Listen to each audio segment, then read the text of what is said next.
Today's video is sponsored by Aura. Have you ever Googled yourself and felt unsafe at how much personal information was floating around? And have you ever wondered how spam callers get access to your number all the time? Well, that's because data brokers, as scummy as they are, unfortunately are legally allowed to sell your private information to these robocallers, scammers, and whatnot. Basically anybody that wants to know more about you, and they can pay a small amount. Now, these data brokers are legally required to get rid of your information if you ask them to. They only make it really difficult. That's why Aura is there with a crack team of experts willing to sift through all of the nonsense and get those opt-out requests filled on your behalf. And ladies and gentlemen, beyond that, they just do a lot more to protect you and your family from online threats you probably cannot identify because you probably don't know what to look for. And again, it's incredibly easy to set up. You don't even need to download several different applications to get things like parental controls, antivirus, VPN, password management, identity theft, insurance, and more. All of this stuff is available at one very affordable price. So again, ladies and gentlemen, data brokers are all around you, and they're willing to sell all of your information for, again, massive profit for them. So ladies and gentlemen, let Aura do the incredibly tedious, hard task of keeping you safe online, so you can focus on everything else you do on the internet for fun, like watching YouTube videos like this one, ladies and gentlemen. If you want to find out more, go to aura.com/SOG. That is aura.com/SOG to start your 2-week trial. That is aura.com/SOG for your free 2-week trial that you can start today. Hello guys and gals, me Mutahar. Is Capcom installing viruses on your computer? Boy, that's a real juicy title. But see, I've been seeing some things float around the last couple days, and I took some time for me to really sit down, gather everything, and really get through the misinformation.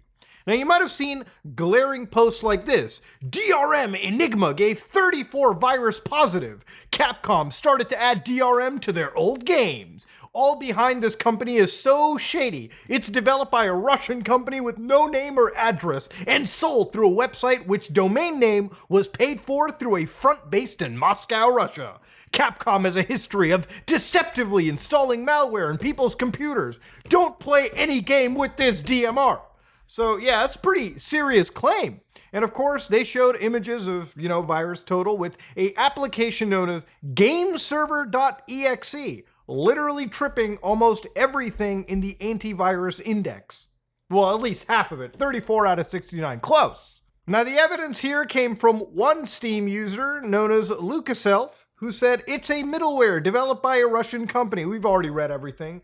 So again, ladies and gentlemen, this is a pretty big claim if true. Now, you all know my stance on anti-cheats and DRM solutions. I'm not a big fan, okay? I really think invasive anti-cheat and DRM ultimately hurts the actual paying customer. Anti-cheat's a little hazy. I get it. You're playing a game online. You're on the PC. Nearly everyone's hacking. You gotta make sure you cull as many hackers as you can. But DRM stuff is literally designed to help protect a game's sale window within its initial sales period. So when a game drops and hits the market, it's going to have an anti-cheat tossed into it. Now, I'm really excited for this game called Yakuza Infinite Wealth. I love all these Yakuza games, and I'm sure many people are too.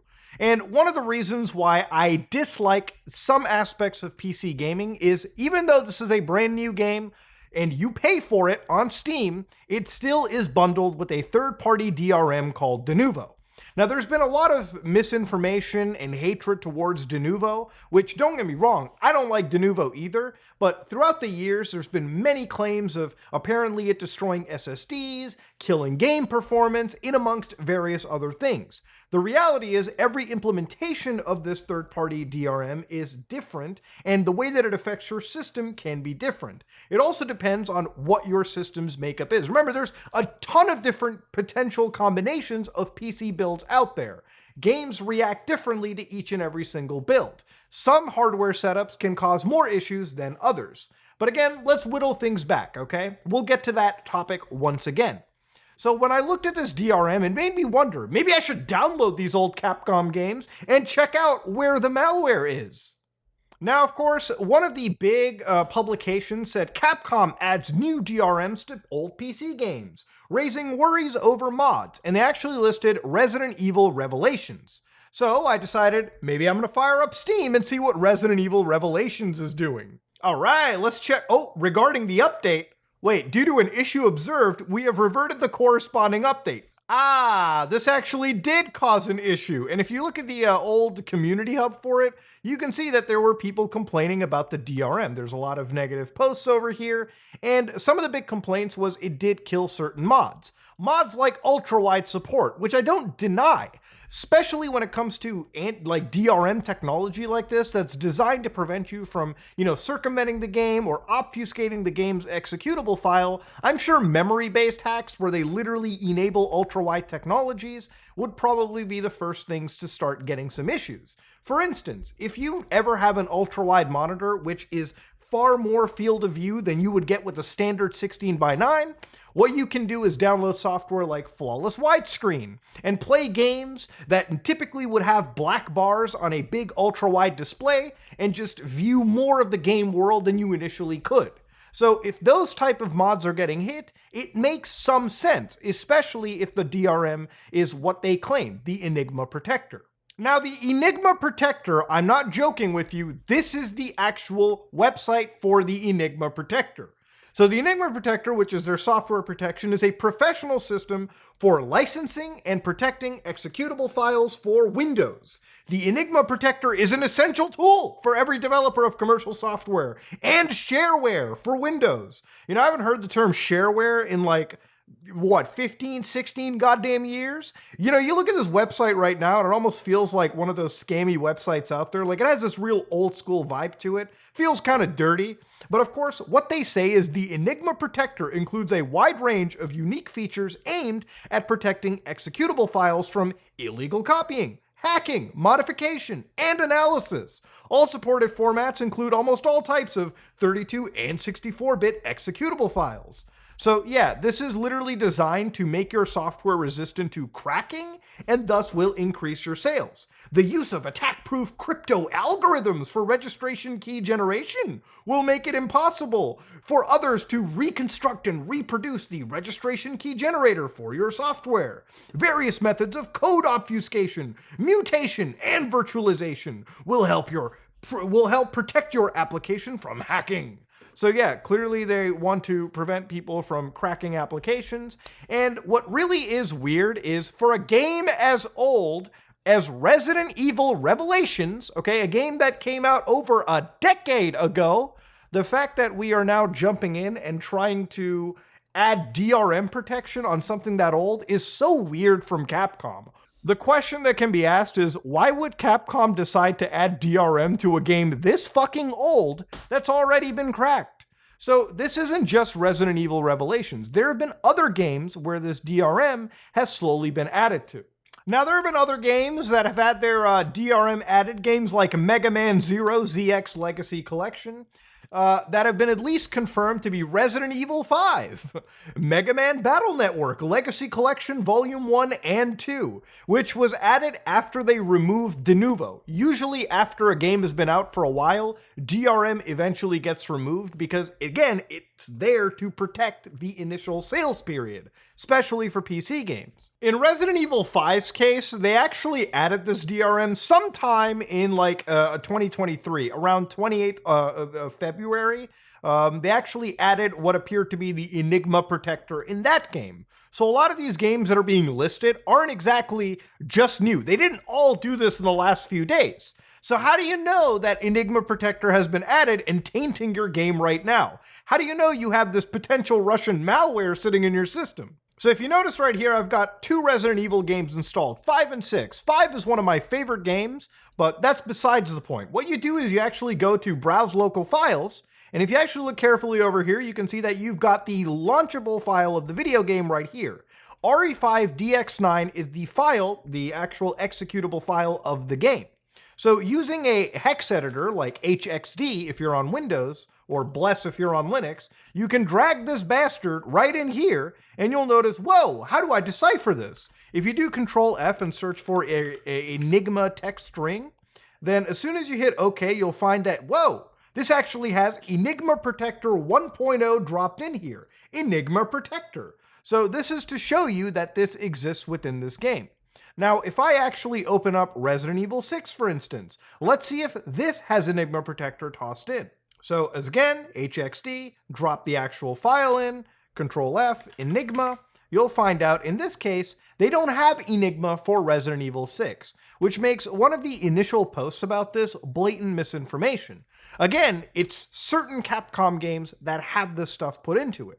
So in Resident Evil 5's case, if you look at this executable file, maybe it should trip some antivirus software. So we're going to go to VirusTotal, which allows us to run this actual executable file against multiple different antivirus engines. And if you notice, it actually does trip an antivirus flag.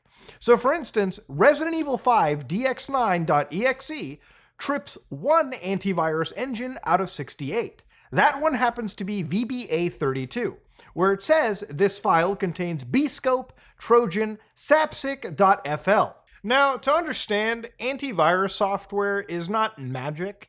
What it effectively does is it looks into an executable file just to see if it has mannerisms that reflect malware.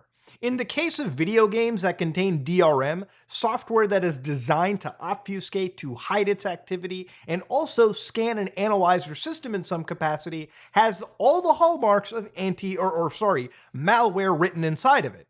The only reason a lot of these games don't trip any antivirus software is that their files become hashes, and those hashes are sent to a lot of these antivirus companies just so big developers can tell them, yes, this is legitimate software, we're not trying to hack anyone.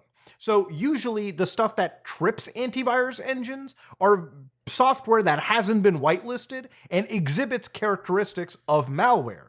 So in this case, because it trips one, this most likely isn't malware. It's probably just a false positive, meaning that yes, it has the characteristics of a virus, but it doesn't necessarily trip anything because it's been vetted, at least by most of these antivirus engines, in fact, all of them here except one, to being legitimate software. And again, all of these antivirus engines are from all over the world. It's not that all of these are directly from Russia as well. They're again, you got Google claiming it, that it's okay. You've got Malwarebytes, McAfee, Panda, Microsoft, and of course, you've also got Kaspersky, which would be Russian. But to understand, all of these antivirus engines have put this as undetected. So in some cases, when you take other games like Cyberpunk 2077, which as far as my knowledge goes, doesn't actually have any form of DRM. Throwing that in here doesn't trip any actual antivirus flag. And of course, Monster Hunter World, another Capcom game. This one doesn't have that Enigma engine as far as I'm considering, and it actually is undetected across the board. And the other game, Resident Evil Revelations, actually trips two antivirus flags. One of them is Rising, where it's a Trojan generic add AI.89, and then Tetris for generic malware. Again, is this indicative that this is a virus? Probably not. Again, if it's 2 out of 68, it's probably a false positive. Usually when you get into the double digits, that's when it gets kind of sketchy. But that's not a hard and fast rule. That's just kind of like the general understanding. So some of the claims of this is that it prevents modding, which, like I said earlier, if it's a memory-based mod like ultra-wide hacks, could potentially actually be the case. You've got situations where you can't use cheat engine, and from my actual usage, I didn't see that cheat engine was ever a thing that could be stopped. So based on some of the claims over here, it prevents modding, which again, in certain cases, mods can break, especially if, from what I understand, they're memory-based ones, like those ultra-wide hacks. Just because you are trying to, modify something that is already obfuscating itself, there's a whole complicated mess. I'm trying to simplify things a little bit. You've got no cheat engine, which I don't use cheat engine, but this wouldn't shock me. Cheat engine can trip a lot of, DRM flags, especially things from what I understand like VM Protect. Basically, this is software that would trip most DRM solutions because it's used in many cases to peek inside memory.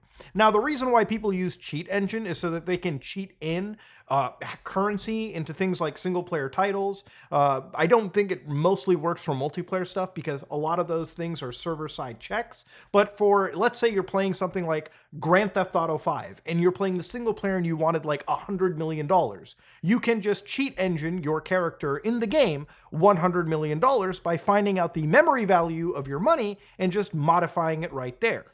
Now, the other big claim is reduces performance by up to 10-15 FPS. Now, I haven't done the benchmarks for this, but the games that are mentioned are so old, games like Resident Evil 5, that I think most modern computers, in fact, most off-the-shelf computers that aren't even designed to game these days, could probably run these titles at a solid 60 frames anyways. And I've played these recently, at least 5, on the Steam Deck with my wife in co-op, and I have not had an issue right there so far. In fact, the games work underneath the Steam Deck, and as far as I've noticed, the performance isn't an issue. But then again, the rig that I'm using is already overkill, so maybe there could be an issue. I just haven't personally seen it, nor have I seen the claims of stuttering. So okay, besides all of that stuff, I wanted to look into more of the Enigma Protector. You know, this company kind of appeared to come out of nowhere, and I wanted to see what was up with their forum. They're an active group. They've literally been around since 2004. But one thing, an archive that I pulled, actually showed their completely, I want to say, unprofessional response to people asking them about their DRM's performance issues. So this guy asks, Capcom has implemented your product on their back catalog of games, and it's causing performance drops, crashes, and has broken many popular mods people use to make these games run better. You should be aware that there is likely a huge negative PR storm coming your way, and possibly offer Capcom advice on how to implement your product properly, as you've angered a lot of people. So then Enigma comes, curious, what action do you need from us? Support, that's what you should do for your software. And why do you blame us that someone used our software? Someone used, we do not push it. What is our guilt, you think? And why are you so sure that all you reported belongs to our software? Maybe you are so angered because you can't use cheats anymore? So here's the thing. He's kind of right. How can you attribute a lot of faults to our software entirely? Which, you know, maybe has some merit. But these are single-player games, dumbass. If you can't cheat and mod a single-player game, that's not hurting anybody but you and your relationship with God, which is entirely between you. I could care less if somebody cheats in a single-player game. Multiplayer things are different. But the day you take away cheat codes and mods and shit like that in a single-player game, dog, I'm tapping out. There's plenty of old shit to play. If that's the modern current state of gaming, gaming can go fuck itself. No, guys, I'm not going to buy in-game currency packs for a single-player experience. I'm gonna cheat engine that shit in. It's how Mafia works. So again, following in further over here, this person says, what a hostile first response. There's sure issues stem from your product because the game has been updated with just this change and new stuff is broken and performance is down. That's a good point, actually. Modding a single-player game is not cheating. Modifying your own software experience without affecting others is not cheating. So again, one person says FOV mods are cheats, which is true. If you're modding things like FOV, like, you know, ultra-wide aspect ratios, you're typically doing the memory. You're modding the memory. And if that is what this software is preventing, that's an issue. Especially if the game is like a decade old. It's old. It's already been cracked. Capcom, what the fuck are you doing? It just pisses people off. Now, I tried to understand the real story behind this, and it really seems like Capcom has started to have a pretty heavy-handed approach to mods. Now, to understand, there's some history you gotta get from this. Back in July of 2023, there was a tournament with Street Fighter VI where effectively one host forgot to turn off their nude mods. It actually was a pretty wild story because it was a goofy situation. The host of the tournament had nude mods for Chun-Li, and that was blasted for the world to see. Everyone had to see nude Chun-Li. So while this happened all the way back then, Capcom recently made an entire video on their R&D page where it was premiered October 25th, 2023. And this is where they talked about the state of cheats and piracy in PC games. Should you target mods in your anti-cheat, anti-piracy programs? And this is Capcom literally saying all mods are defined as cheats, except when they are officially supported, okay? What they are doing internally is no different than cheating. So they have started to compare, all right, your actual, malicious mods, all right, maybe even cheats, and have started to compare them in a way to nude mods as well. And you might be wondering, Muda, how are you coming up with this assessment? That's not what they're saying. Wait until the next slide. Here they said reputational damage caused by malicious mods. And here they write, the image of the product is tarnished when the mods are released that violate public order and morals without permission. Mods can be mistaken for legitimate implementations and can cause bad publicity. So here, they were actually so offended by the Chun-Li nude mod that apparently it made Street Fighter 6 and Capcom look so bad that they're not here to allow things like mods or they're really clamping down on the, I guess you could say, the mods that violate public order. It was even reported that Capcom stepped in to prevent Ashley's breast augmentations by third-party, modders for Resident Evil 4 Remake. Obviously, because I'm pretty sure that they didn't want somebody streaming the game with a big old rack just jumping around. I assume that probably is the reason. Then again, it should be your right to mod the game. But that's a different topic. That's not what Capcom wants you to see, okay? That's not the impression they want to pass on. But, dog, welcome to PC gaming. There have been nude mods since the dawn of time. I'm not even gonna lie to you. I think there's nude mods for Minesweeper, for crying out loud. So for Capcom to sit here and complain about it is insane. So again, they start to also talk about malicious mods, which can possibly cause freezes and save data corruption. Which, by the way, Capcom, you can blow me. Without modding Resident Evil 4 Remake, I literally have lost all my save files on PC, causing me to redo the game constantly. So I don't want to sit here and listen. But look, the point of it is they're not exactly mod friendly as they used to be. And of course, other problems here are even Monster Hunter YouTubers, speedrunners who use mods are getting taken down. Last month, a YouTube channel known as Team Darkside started to receive copyright removals for their Monster Hunter content. So they even write it. Hey guys, it's a frightening moment for MH speedrunners on PC and YouTubers who've been using mods for their videos. Capcom Japan's legal team is going after Sunbreak, so that's Monster Hunter Rise, on YouTube, which feature any kind of mod and issue takedown requests and copyright strikes. So that's not good. That's not good to see at all. In fact, if any game developer is doing this, you should probably stay away from their game. Now again, the Enigma Protector is a software that kind of comes out of nowhere, and I don't want to sound like I'm kind of, playing defense for these guys. I don't know this company. To be completely honest with you, they appear to drop out of nowhere for me. I've never heard of them before. They just showed up, and honestly, I don't trust any software, especially invasive DRM and anti-cheats on my systems. Now, if you're looking at me using Windows, it's because I have a virtual machine that this is all a VM. So when I run shady software, it doesn't necessarily scare me, okay? It has its own partition that it's contained to, and it's not going to affect my grand system or data. Now, the history of anti-cheats are crazy, right? Like, if you actually look into the history, you'll find out that back in the day, there used to be things like SecuROM, which was, at a time, one of the most invasive and annoying pieces of DRM. Back in the days of disk-based systems, yes, there used to be a time when PC games did drop on disks, okay, before digital distribution became the complete norm. And if you're looking here, there was a bunch of games back in the late 2000s that basically used this crappy technology. But of course, it wasn't the only DRM that sort of existed. There were other DRMs. In fact, the most recent one that is used as a standard is Denuvo DRM, Denuvo Anti-Tamper, which basically runs on over 150 games. And here's the thing. Some of these games don't get cracked for a while. Some of these games get cracked day one. So it is basically a mixed bag whenever it effectively gets used. But one of my problems with this very recently was when I played the Star Wars, the Jedi Survivor.